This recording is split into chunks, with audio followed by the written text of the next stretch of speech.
Conexão Poder. Oferecimento Titânia Telecom. Soluções para conectar negócios e pessoas.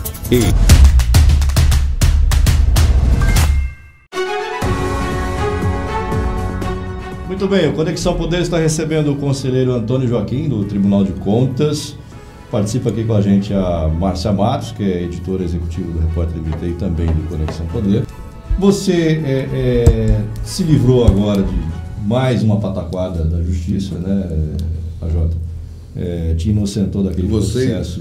Desse AJ, acho que é o nome que eu vou adotar daqui. Pode adotar isso? A gente só não chama É que assim, quando eu converso com a América, a gente fala AJ, não fala? A gente fala assim. Pode chamar de AJ, né? Claro. Claro. Então, eu tá estou bom. dizendo que eu estou adotando meu nome. Ou então AJ. Fábio Júnior. Vamos lá. Fábio Júnior está muito feio, cara. Tá velho, né, cara? Tá velho, Fábio Júnior, mano. Tá louco. Me respeita. Então, e você se livrou daquela pataquada da Justiça, né, que te inocentou, daquela venda de uma fazenda para o Vanderlei da Trimec. Dá uma esclarecida nisso para quem está em casa, quem não entendeu muito bem como é que é. É importante porque foi muito sofrimento, né? Então, todo lugar que você tem a oportunidade, mesmo que você não entre nos detalhes, mas é importante, porque eu não desejo a ninguém o que eu sofri, né? Uma injustiça inominável. Uma pataquada, né? Como eu falei. Uma injustiça inaceitável.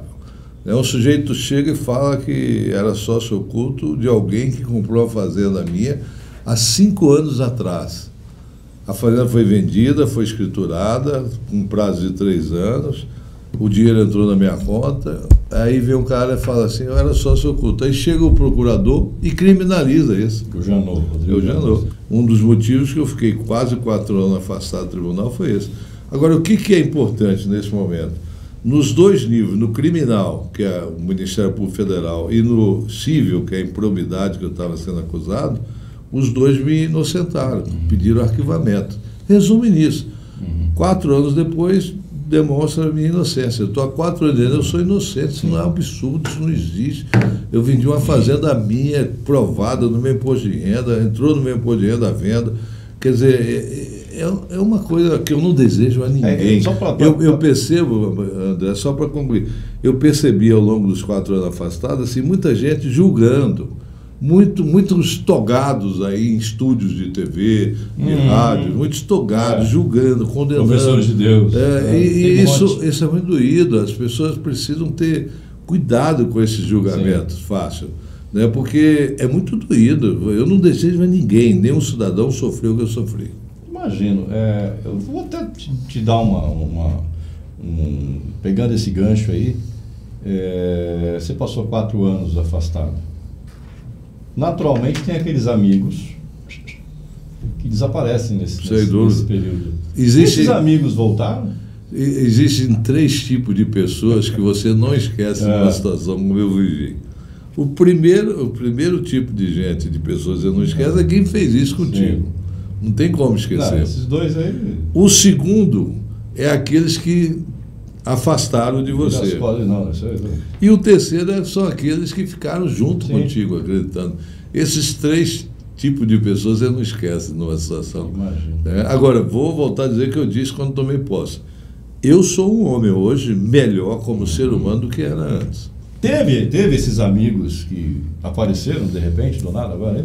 Eu tive, vamos dizer, uma sorte de terem sido muito poucos amigos que eu percebi que afastou, não de forma, vamos dizer, agressiva, mas que você percebe que afastou. Mas, por outro lado, eu tive a confirmação daqueles amigos que eu tinha como amigos. Eles me surpreenderam, ficaram de uma forma muito mais forte do que eu imaginava, muito mais contundente, muito mais solidária do que eu imaginava. Eu não precisava tanto, mas foram os amigos que eu tinha como amigos, em nenhum momento me deixaram. Essa pataquada aí do Janot com o Pedro Taques tem a ver com a sua candidatura 100%. Ao governo? 100%. Você chegou a colocar em 2017? Sim. Não, é 100%, porque primeiro o Taques falava nas rodinhas informalmente, que eu não tenho como comprovar, né, de sociais e políticos, que eu não seria candidato. Né, porque ele estava sabendo da delação que viria, como veio em julho, né, do Silval e me citava. Segundo, que o que ocorreu? No dia 29 de agosto de 2017, está aí no YouTube, a sessão do Tribunal de Contas, 29 de agosto de 2017. Sessão do Tribunal de Contas, eu, presidente do tribunal, anunciei formalmente que estava saindo do tribunal naquele dia, eu ia entrar de férias no outro dia, e não voltaria porque pediria os 30 dias, antes de encerrar os 30 dias, eu ia registrar, protocolar minha aposentadoria para ser pré-candidato na sessão do Tribunal de Contas. Recebi 7 manifestações de cumprimentos da minha história, 6 conselheiros e um procurador geral que estava na sessão. No dia 3 ou 4 de setembro, ou seja, 4, 5 dias depois, o doutor Janot entrou com uma petição pedindo meu afastamento. Então, são rastros, são digitais muito fortes. Sim. Né? E o que é pior, eu, mesmo afastado, depois de afastamento, da busca e apreensão, aquela coisa violenta, aquela coisa toda que tem, lá na minha casa, 6 da manhã, aquela coisa lá, o bairro, polícia, eu acho, é muito desagradável. E aí, depois de tudo isso, eu decidi que seria candidato, mesmo afastado. Só não saí porque o Pedro Táxi não assinou minha aposentadoria. Verdade também. Aí não saí, mas eu ia ser candidato mesmo afastado. Eu tinha tanta convicção. No TCE você não poderia ser não poderia, ele não assinou. Eu tinha tanta convicção da minha inocência, porque você sabe o que você fez no verão passado. Né? Não tem como não saber, né? Você sabe. Tem gente, às vezes, que não admite que errou, mas sabe que errou. E eu sabia que eu nunca tinha cometido um erro na minha vida. De 40 anos de vida pública, eu nunca tive um processo de corrupção. Então, eu sabia. Então, eu falei, eu vou para a campanha, mesmo afastado, e vou me defender de forma adequada. Se o Táxi viesse num debate para me falar que eu era afastado, por causa de uma delação, eu estou em uma delação, meu amigo. Você está em 4. Está igual, inclusive na que eu estou. E o Janot ignorou a citação dele na que eu estou, do Silval. Mas esse é um assunto assim que... vamos tocar só para rememorar. Né? Tá certo falar rememorar ou relembrar? É só para contextualizar aqui. O senhor esperava que fosse demorar tanto tempo para a Justiça tomar essa decisão de inocentar? Nunca imaginei. Porque foi uma coisa que impactou toda a sua vida. Toda a minha vida mudou completamente. Eu seria candidato a governador. Você acreditava que teria uma resolução eu achava bem mais rápida. Coisa de 6 meses, estourado um ano. Nunca imaginei. Tanto que eu não levava muito a sério aquilo. Porque eu falei, pô, isso não vai dar em nada, não tenho nada, não devo nada. Foram 4 anos. Foram não. Aqui eu fui inocentado nos 2 níveis, de criminal pelo Ministério Público Federal e no civil do Ministério Público Estadual e da juíza lá também. Em Brasília continua o processo original lá no STJ. Só que lá, se aqui eu tinha uma fazenda, um fato concreto, que eu vendi legalmente, legitimamente, recebi dinheiro na minha conta, mas pelo menos tinha fatos concretos, né?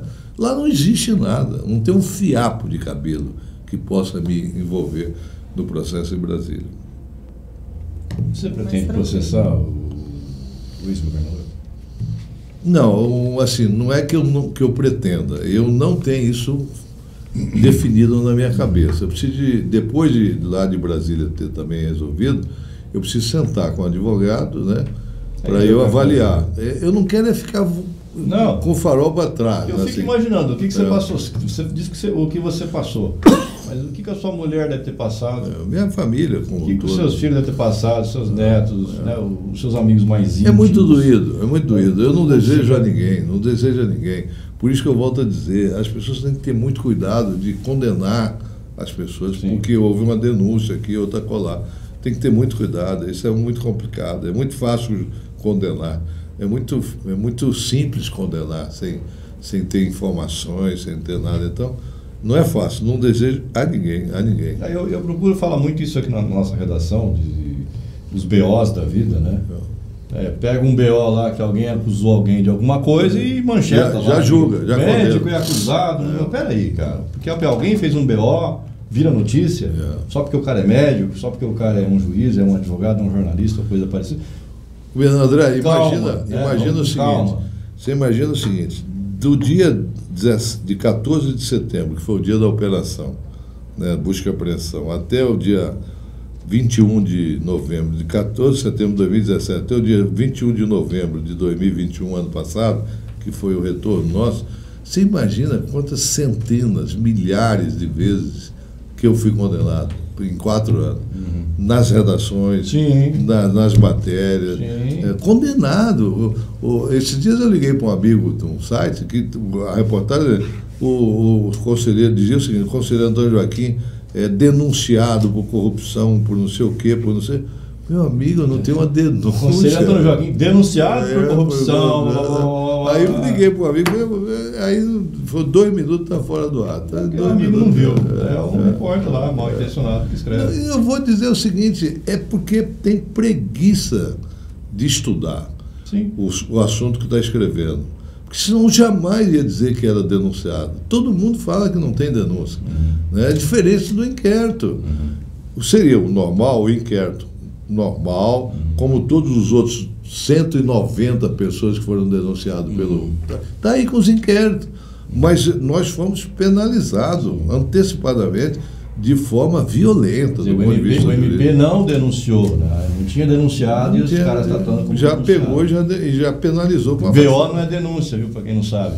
Né? Claro. VO não é denúncia. Inquérito é inquérito. Inquérito não quer dizer. Não quer dizer nada. Enquanto não terminar o inquérito, tanto que o inquérito terminou da Fazenda, o delegado da Polícia Federal, que é o que preside o inquérito, diz: deixo de indiciar o senhor Antônio Joaquim por falta de... Não tinha prova. Prova nenhuma. Conselheiro, o senhor já foi secretário de Educação do Estado, né? E tem faz usado, tempo, hein? Né? Não lembro, não. Mas tem usado aí bastante esse conhecimento, essa experiência, né? Para fazer alguns alertas aí e sugestões, né?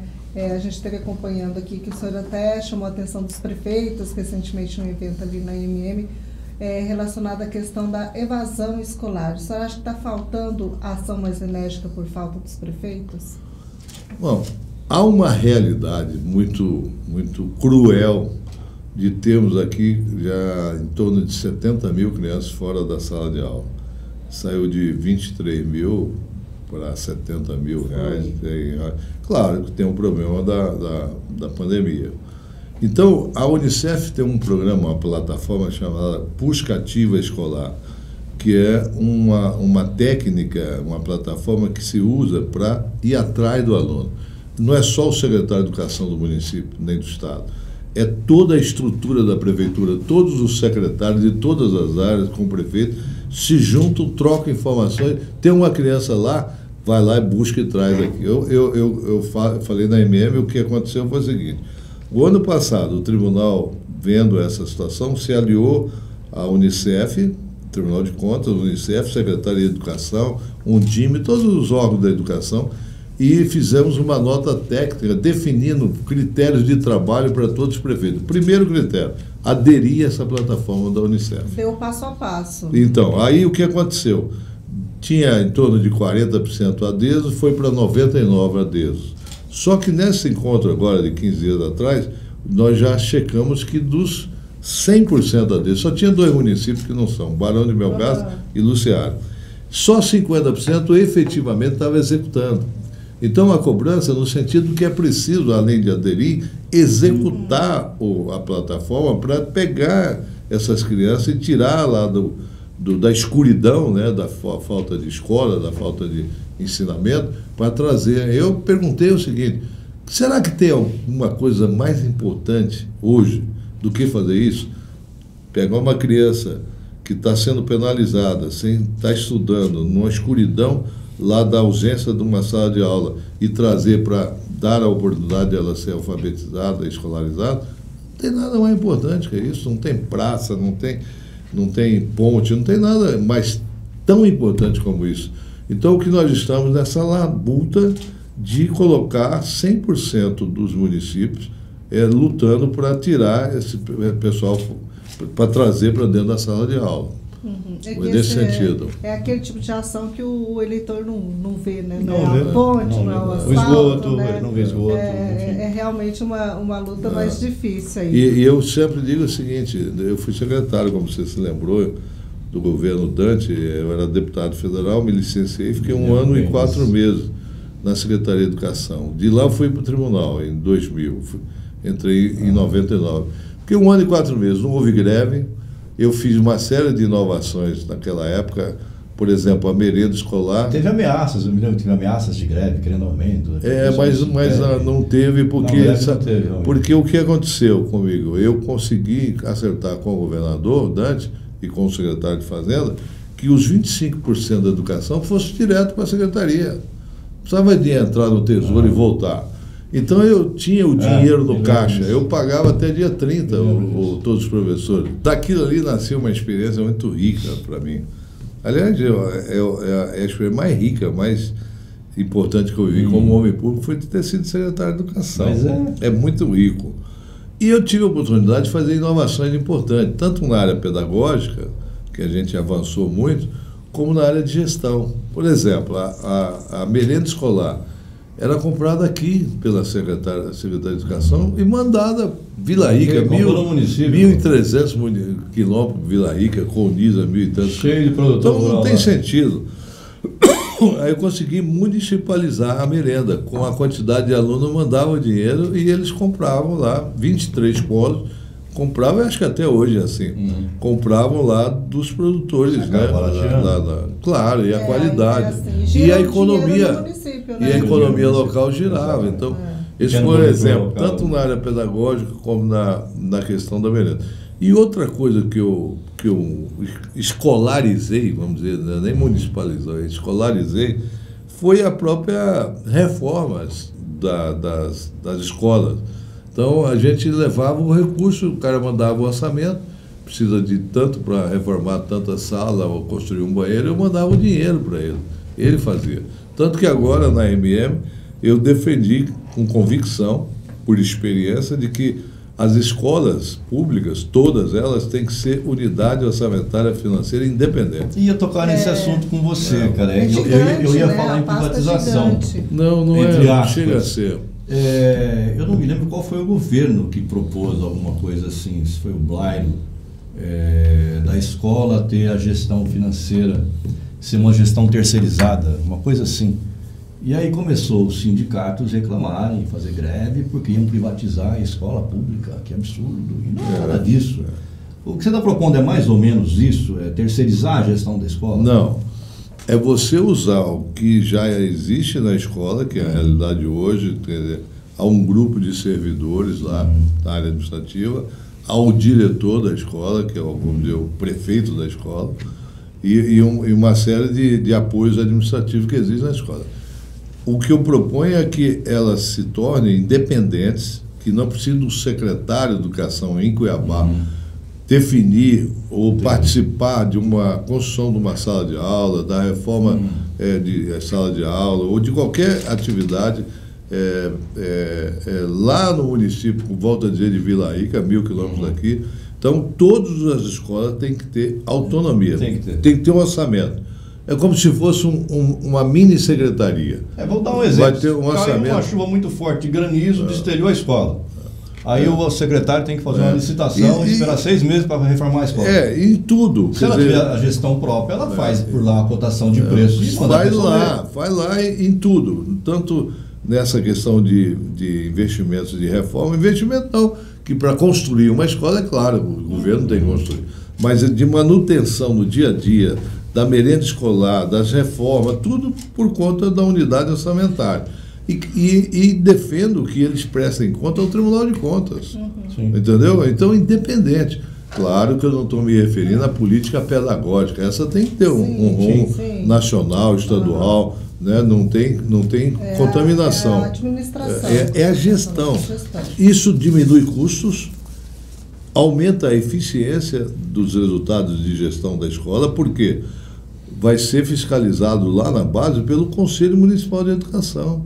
O que ele vai gastar, ele vai ter que dividir isso do ponto de vista de decisões com o Conselho de Educação, com os pais, né, com os próprios alunos. Então é muito mais democrático, é muito mais racional, muito mais inteligente você ter as escolas liberadas para trabalharem de forma independente. Já levou o governador? essa proposta? Não, essa proposta eu fiz lá na MM e na verdade, como eu sou coordenador de um comitê de educação no Tribunal de Contas, acertei com o presidente, vamos contratar uma consultoria para formular um projeto e aí depois disso a gente leva para o governo, que caberá decidir ou não, porque eu falo sempre, porque é verdade, o Tribunal de Contas não decide políticas públicas, nós não temos atribuição constitucional nem legitimidade para isso. Quem decide política pública é quem tem voto, quem tem mandato. Então quem vai decidir isso lá na frente é a Assembleia, o governador, não somos nós, mas nós temos essa cabeça, esse conceito hoje moderno de que o tribunal precisa ajudar o gestor a executar políticas públicas adequadas. Então vamos trabalhar em cima disso. Falando nisso, você está coordenando lá com a Tricom um projeto de transparência nos portais, e como é que é essa história? Esse é um projeto da nova gestão da Tricom, que tomou posse há 2 anos, 2013 e 2014. Muito honradamente fui presidente. Representei o Sistema Nacional. Em fevereiro... Para quem não sabe, a Tricom é a Associação dos Tribunais de Contas do Brasil. Né? E em fevereiro tomou posse o novo presidente, renovou agora. Agora é o conselheiro Miola, que é conselheiro do Tribunal de Contas do Rio Grande do Sul. E ele definiu, ele e a diretoria eleita, o vice-presidente e todos os diretores, de que um dos programas prioritários, agora nos primeiros 100 dias da gestão deles, seria a transparência. Então instituiu um projeto chamado Projeto Transparência Pública Nacional. O que é esse projeto? Que foi aprovado agora quarta-feira em Brasília, em São Paulo, quarta-feira passada. Esse projeto é uma adesão para que todos os tribunais de contas, no primeiro momento, façam um levantamento de todos os municípios, todas as secretarias, todas as câmaras municipais, para fazer um diagnóstico. Qual é a situação da execução da LAI, da Lei de Acesso à Informação? Fazer um ranking. Esse município está cumprindo de forma adequada a LAI, ou seja, o portal Transparência está funcionando mesmo com as informações atualizadas, o SIC, o Serviço de Informação Cidadão, está funcionando, enfim, um diagnóstico. E aí vai ter o ranking. Está funcionando bem, está funcionando médio e está funcionando inadequadamente. E aí o tribunal vai em cima e exigir que aqueles que não estão funcionando adequadamente passe a funcionar de forma adequada. Então, esse seria o grande projeto da Tricom, coordenando os tribunais do Brasil. Um projeto mais ou menos igual a esse foi feito com a micro e pequena empresa. Na época eu fui presidente, nós fizemos um mutirão nacional, todos os tribunais do Brasil participaram, para chamar o prefeito André e dizer: olha, prefeito, você é obrigado a comprar da micro e pequena empresa da sua cidade.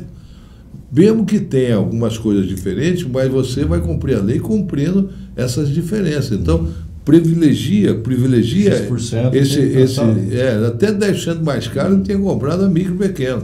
Privilegia a economia local, a economia regional, para melhorar a vida das pessoas aí, gerar emprego e renda. Gerar emprego, renda, gerar imposto, gerar arrecadação. E focado em quê? Em compras governamentais. Porque a maioria dos municípios, o grande cliente é a prefeitura, de tudo, de serviço, de tudo. E olha, houve uma resposta fantástica da quantidade de recursos que começaram a ser investidos na micro e pequena empresa local. O que nós queremos com Transparência Pública Nacional é que a LAI funcione adequadamente em todos os municípios, todas as instituições do Brasil. Falando em transparência, eu vou ter que falar de política, não tem jeito. Não tem jeito. Né? A Jota, você pode falar de política, né? Não. Eu sei que é meio assim, mas... Eu sou um cidadão, eu tenho minha limitação legal.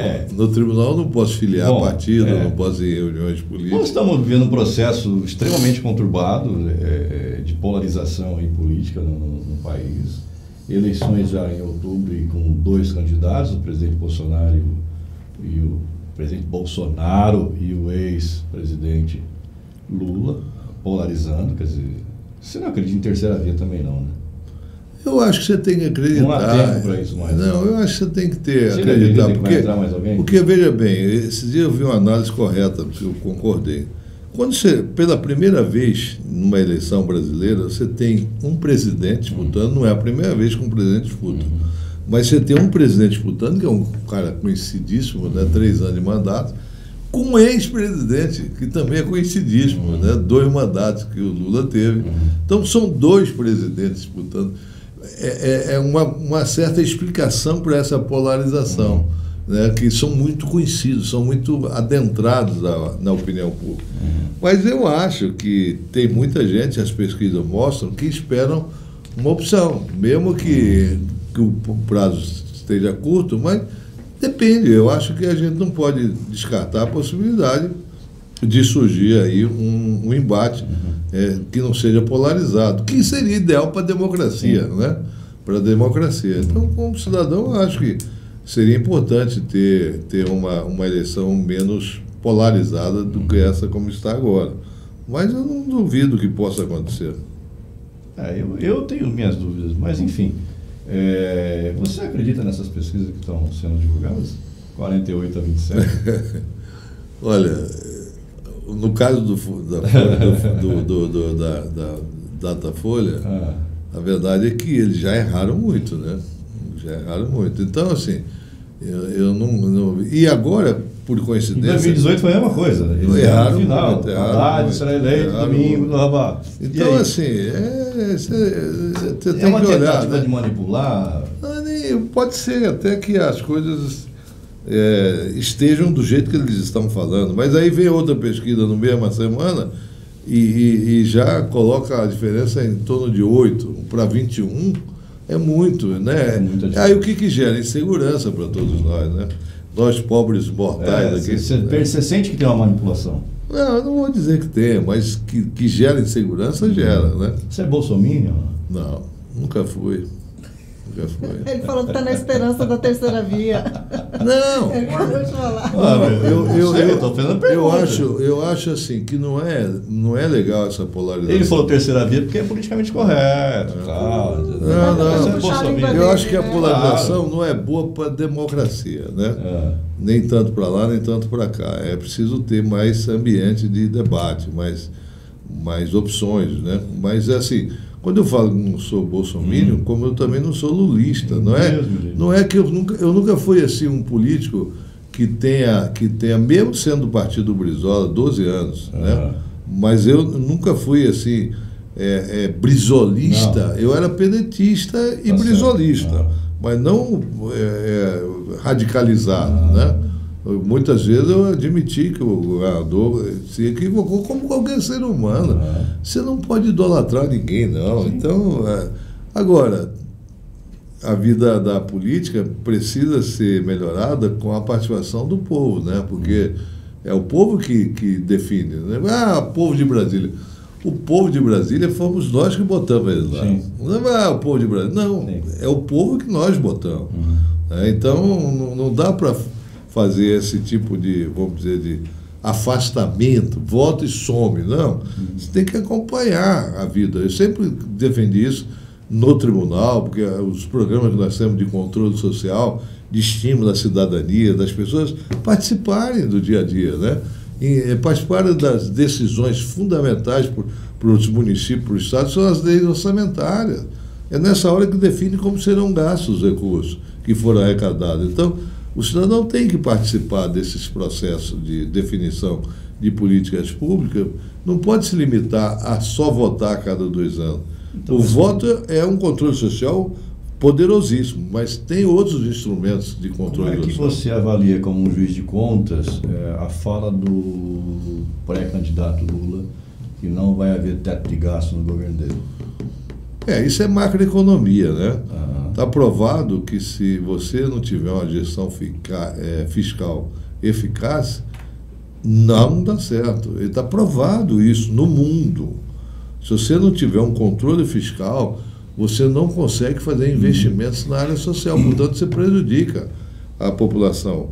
Há exemplos claros, Venezuela é um exemplo típico, a Argentina está entrando nesse... E tantos outros países que não levaram a sério a questão da gestão fiscal responsável, eles perdem a credibilidade do mundo e perdem a capacidade de investimento e de gerar emprego e renda. Então, está provado que isso não é uma questão nem ideológica, isso é uma questão de macroeconomia mesmo do mundo. Então, é evidente que você tem que ter políticas sociais de compensação. É evidente, você não pode também ser escravo puro do liberalismo total. Não existe isso. Então, você tem que ter políticas fiscais de amortecimento das desigualdades. Mas você não pode ser irresponsável e perder a capacidade de investimento externo, enfim, a capacidade de investimento gerando emprego e renda. Então, isso é uma experiência mundial. Não tem... Como é que você avalia a gestão como um todo do Bolsonaro, do presidente Bolsonaro? Eu não me ousaria avaliar, não, até porque você começa a entrar... Você acha que ele é culpado na fundo? Claro que também? não, claro que não. Pandemia, aumento de gasolina, aumento de diesel, o Bolsonaro inflação. É porque tem um estilo, né? Tem aquele ele tem um estilo de... Ele compra a briga desnecessária. Exatamente. Mas é claro que ele não é culpado de tudo. Inflação, por exemplo, é no mundo inteiro subiu a inflação. É a conta do fica em casa, é isso aí? Não sei, não tenho assim, essa convicção, mas que o problema da economia ter sido estrangulada, né, isso é uma verdade, né? Pouca gente teve coragem de assumir que talvez se houvesse um sistema mais menos traumático, como foi no início, né, poderia ter menos consequência. Menos era muito pesado, né? Menos consequência com o resultado da economia, né? Alguns países fizeram isso, né? A Suécia, por exemplo, é um exemplo, né? É um exemplo de que houve uma condição diferenciada, não houve lockdown e nem colapso financeiro, nem de morte, nem de morte, né? O TCE fez aí recentemente até uma auditoria com relação a essa gestão fiscal do governo, né? E na sua avaliação, como é que está a gestão fiscal do governo? Tem fragilidades ou está caminhando no rumo certo? Governo aqui. No governo estadual, de Mato Grosso. Na verdade, também, Emanuel, na verdade, nós fizemos uma auditoria inusitada, inédita, da Receita Pública do Estado, que poucos tribunais, uns 5, 6, que estão trabalhando na área de receita, porque os tribunais se juntam na auditoria, na fiscalização do gasto, não da receita. Então, nós fizemos uma auditoria na receita que eu tentei fazer como presidente do tribunal lá atrás, em 2017. É como uma avaliação da conta pessoal. De como está o processo. Como está o processo de receita, de recebimento de impostos, de receita pública, né? Tentamos fazer isso lá em 2017. O governador Tax proibiu. Proibiu não, entrou na justiça, perdeu aqui no TJ, eu presidente, entrei no TJ, ganhei. Ele foi para o Supremo e ganhou uma liminar lá, suspendendo a auditoria da Receita em 2017. Naquele momento, nós tínhamos feito um levantamento na Secretaria de Fazenda e havia indícios claros de que havia uma possibilidade de fraude muito grande nas exportações. Você sabe que as exportações das commodities são 0% de imposto. Sim. Então, se houvesse possibilidade de fraude, o que significa? Uma evasão fiscal muito grande, porque se tudo é para exportação, não paga nada, mas se uma parte é para venda interna, paga imposto. Então, havia indícios disso. Estou dizendo que tinha indícios fortíssimos, mas o governador proibiu. Proibiu não, ele entrou na justiça e conseguiu proibir.